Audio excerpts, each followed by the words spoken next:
Hi there, welcome to the ANOKHI Uncensored Show. I'm Hina Ansari, and we are thrilled to have Sascha Paladino, who is the executive producer for Disney's Mira Royal Detective.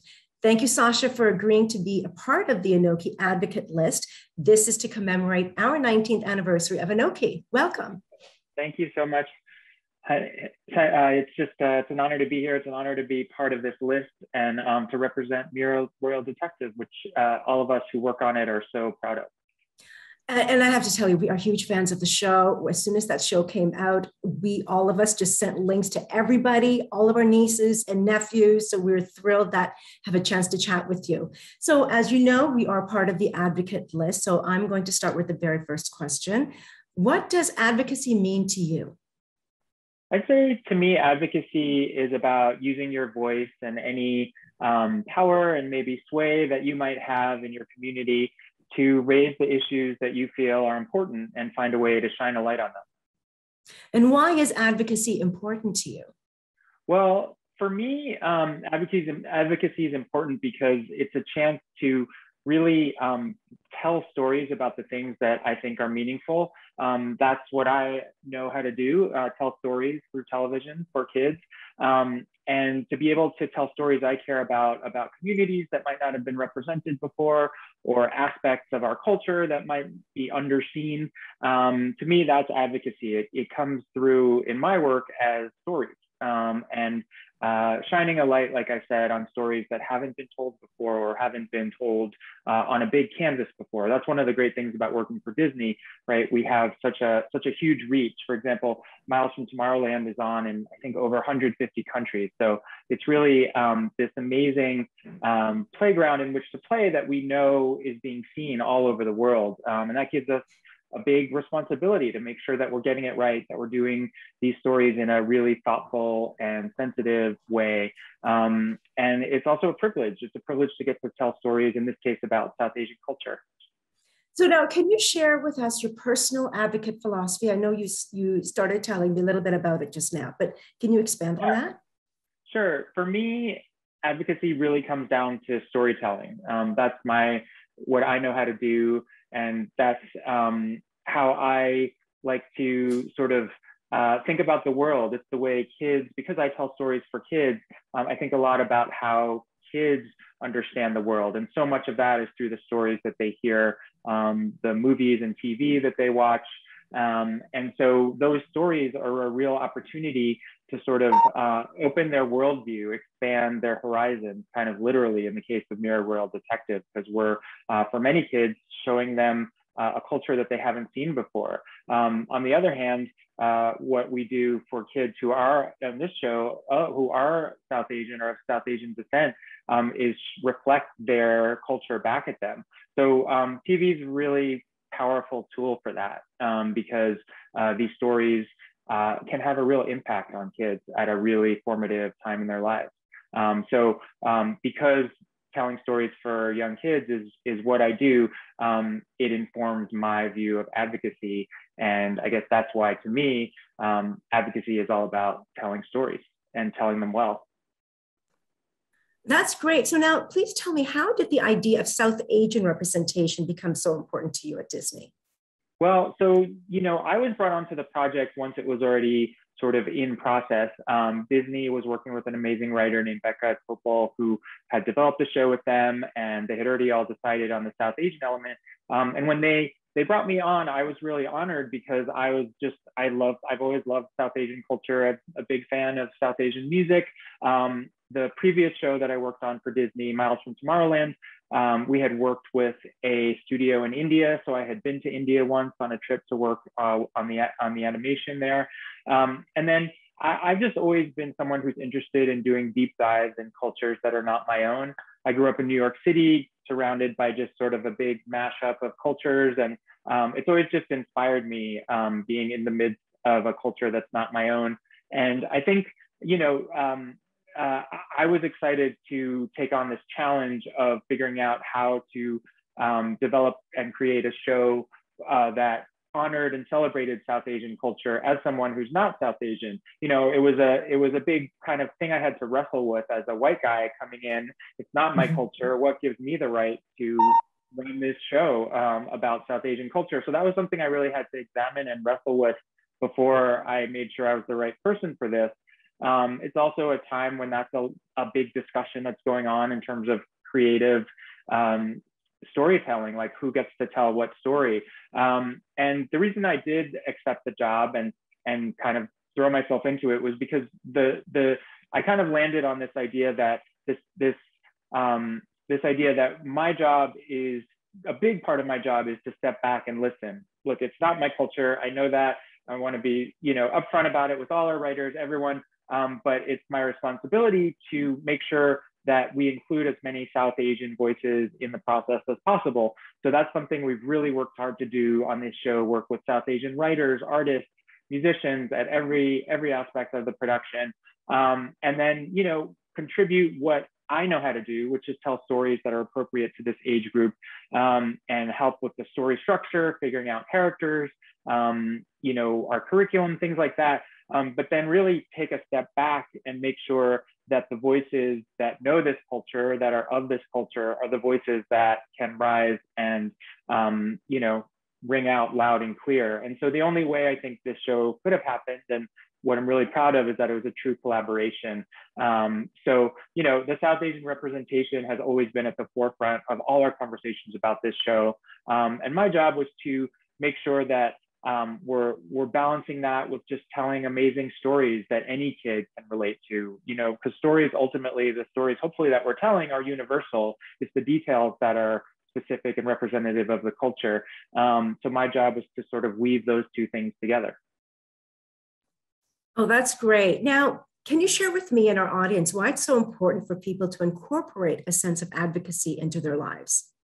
Sure. I mean, I think of it always in terms of kids, right? Because that's what I do. I make TV for kids. And, I think, like I said, storytelling is the way that I communicate with kids. And seeing how kids interact with Mira on a very personal level is one of the most satisfying things about my job. So, for example, from South Asian families, we've gotten amazing tweets and response, just saying, like, my daughter is so amazed to see someone who looks like her on screen. She hasn't seen that before. Or, my son has never seen Diwali celebrated on Disney before, and they're wearing what he wears. And that, to me, highlights the importance of and how personal advocacy can be when you think of it in terms of stories, because you're really reflecting this very personal part of someone's life back at them. And it's really exciting when people recognize that and feel seen. And then on the other side, you're opening up kids' eyes who don't know anything about South Asian culture to these beautiful traditions and musical traditions, food, everything. The colors, we've been really inspired by Bollywood movies in the way that this show visually works, and the stories that we tell. So hopefully we're opening kids' eyes who are not South Asian to a new culture, a new kind of storytelling. And, again, hopefully that's something that gets into their personal lives as well. We're not going to be able to teach everything there is about South Asian culture in this show, but hopefully, it'll inspire them to want to learn more. Okay, that's great. Now, let's talk about how advocacy has been in the last year. What have you seen that has stood out in how our world is changing to meet people where they're at, rather than trying to have them fit into preconceived ideologies?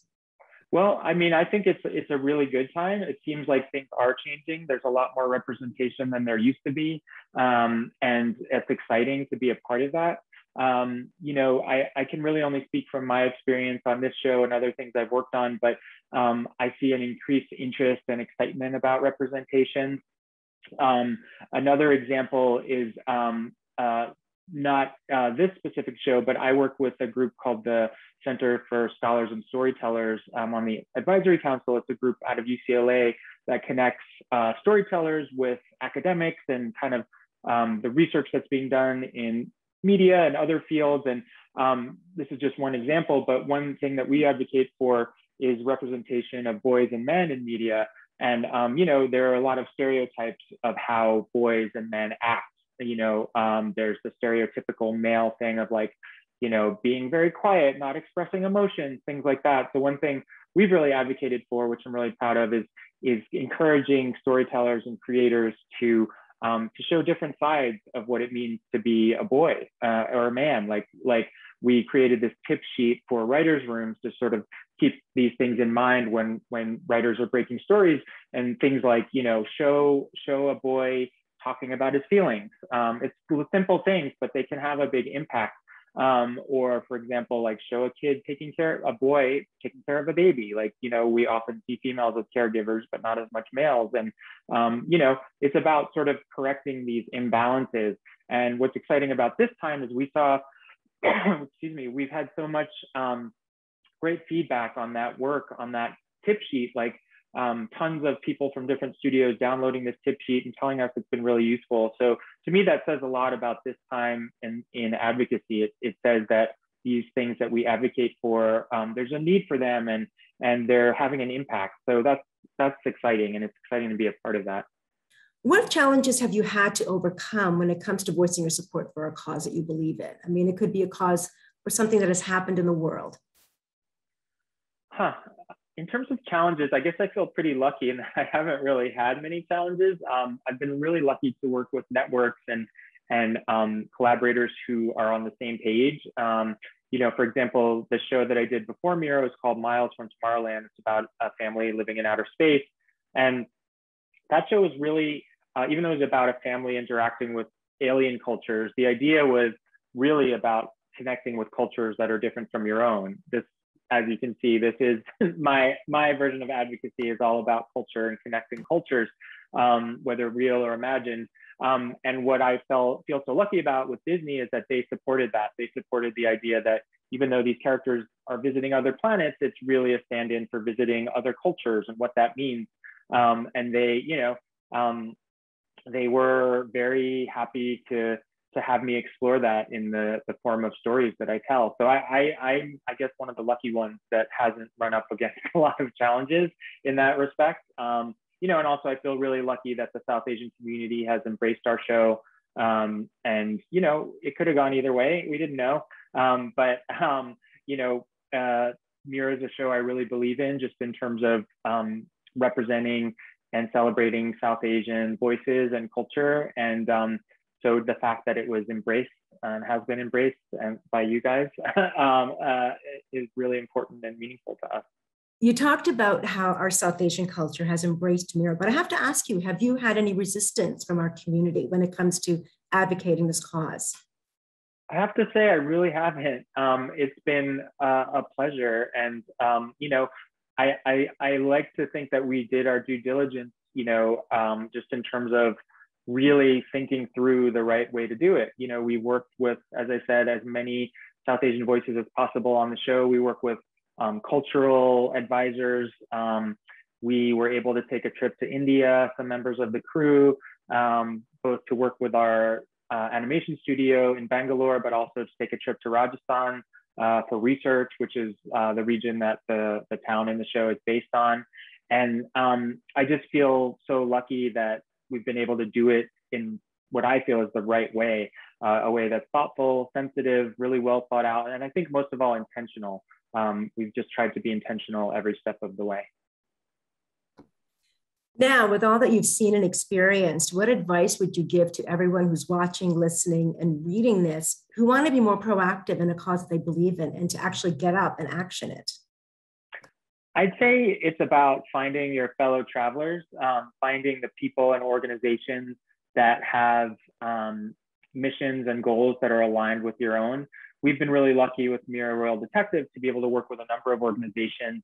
For example, FILA Consulting is a Muslim consulting group that we've worked with. We did an episode about the holiday of Eid, and that was a really big deal to celebrate a Muslim holiday on a Disney show. And, you know, it was challenging, very challenging. Also, a group that was also very helpful with that show is the Muslim Public Affairs Council. They have a Hollywood bureau. And they had invited me early on. They had introduced me to some Muslim writers, and they had invited me to an iftar dinner at the end of Eid. And it was such a wonderful celebration. I didn't know that much about Eid, and I learned so much from that event that, you know, it made me want to figure out a way to do that holiday, to celebrate that holiday on Mira. because obviously, you know, Islam is such a big part of South Asian culture, and, you know, we want to represent in the show every aspect that we can of the culture. So I would just say, like linking up with an organization like that was really exciting, because it made me want to be more proactive in this cause that I already believed in. So I would encourage people who, you know, have an interest but aren't sure what to do, to reach out to organizations and groups, and even just people who, you know, you like what they have to say, you like their tweets, whatever it is, and you never know what kind of collaborations might come out of it, or what kind of inspiration might come out of it. Thank you, Sascha, for sharing your perspective with our global audience, and congratulations for being part of the ANOKHI Advocate List. Oh, thank you so much. And I just appreciate everything that you guys do, and being a part of this list means a lot to us and the entire Mira crew. So thank you.